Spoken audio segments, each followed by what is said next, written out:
So I just got back from seeing Novocaine starring Jack Quaid, and just to be honest with you guys, I thought this movie was going to suck. Teaser did nothing for me, but happy to report it's a lot better than I thought it was going to be, even though I do think it has some issues. This is not a movie to be taken seriously whatsoever, so turn your brain off at the door. Do not take this seriously. It's about as realistic as SpongeBob, because this is a movie that requires 100% suspension of disbelief. This movie is so dumb. If you don't know what this movie's about, basically it stars Jack Quaid as the main character nicknamed Novocaine, and his thing is he cannot feel pain. This movie, there's going to be some pros to that, but I would imagine in everyday life that would be absolutely terrible. So the guy lives a very sheltered life, risk averse, he doesn't date, he just keeps to himself, he doesn't even eat solid food. But eventually he falls for this girl at his bank, they go on a date, they hit it off, he falls in love with her before she's taken hostage during a bank heist. He's going to use his ability, or should I say inability, to feel pain as like a superpower to get her back. And I'm really happy this movie had a little bit more depth than I thought it was going to. When I saw the teaser for this, I thought it was just going to be another John Wick, another Nobody, a movie we've gotten 15 times. Not really the case. This movie is very self-aware compared to those movies. It's almost a satire of those genres. It's so self-aware of how stupid and ridiculous it is. I actually really enjoyed how much fun they were having with that premise of him not being able to feel pain and all of the silly, ridiculous, and kind of over-the-top gory ways they do that. I wouldn't go as far as to say this is a movie you shouldn't see if you're squeamish, but this movie has some very hard visuals to look at. A couple of scenes kind of got me because they jumped out of nowhere with how conflicting of a tone this movie has. It's so lighthearted, it's so comedically heavy that when you see the gore, you're just like,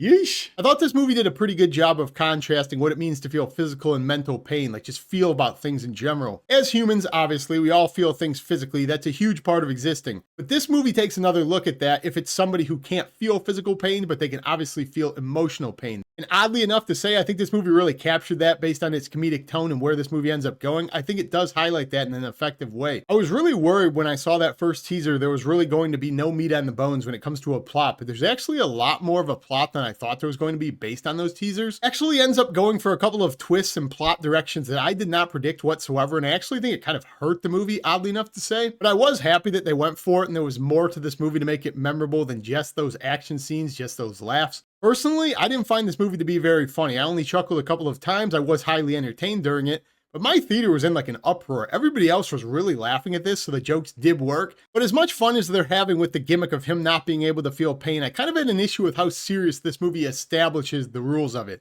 Because very early on, they talk about all the ways he's going around not being able to feel pain, so he doesn't like bite his own tongue off, how he can survive every day. And they really nail that home that this is kind of a serious movie. Like, you need to take these rules seriously. There's absolutely no way you're able to fully turn your brain off and immerse in the fact that this could actually happen, because it gets to be so ridiculous. Which again is very lighthearted and fun, but they already established those rules a couple of minutes earlier as being very serious, and then they just break them time and time again. Something I could not get over personally, because the damage that is being done to this guy, how it's being done, I don't care if you can't feel the pain, there would be after effects of it, believe me. And getting back to the comedy, I would go as far as to say every single character in this entire movie is an absolute live action cartoon. Nothing serious whatsoever. Again, I'm kind of happy we got this movie. I wish we got more movies like this that were just big dumb fun. But there's a cop in this movie that, my God, he might be the most cartoonish character ever put on screen. This guy shows up to a crime scene where somebody just got brutally murdered, and he's like, "Today was a bad day to quit drinking." And his partner's like, "I didn't know you quit drinking."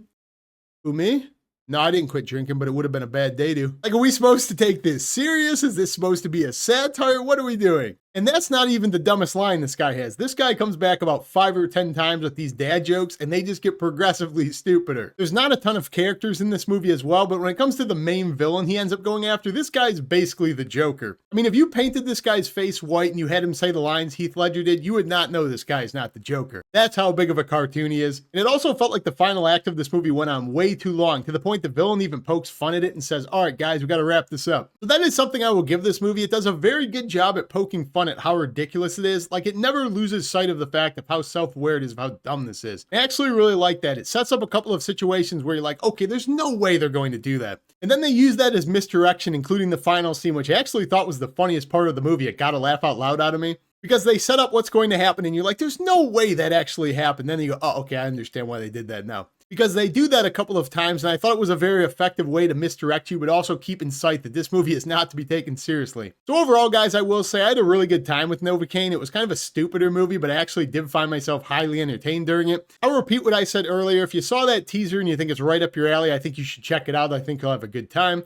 And if you're somebody like me who was a little bit skeptical and you thought that teaser and trailer just wasn't it for you, maybe reconsider. I think this one is a good time to go out and watch. So if you guys do get around to seeing Novocaine, how do you think it relates to those other movies like John Wick, Nobody? Do you have a good time like me? As always, if you haven't subscribed yet, join me down below, like, subscribe, all of that stuff. I love talking movies with you, but I will see you in the next video.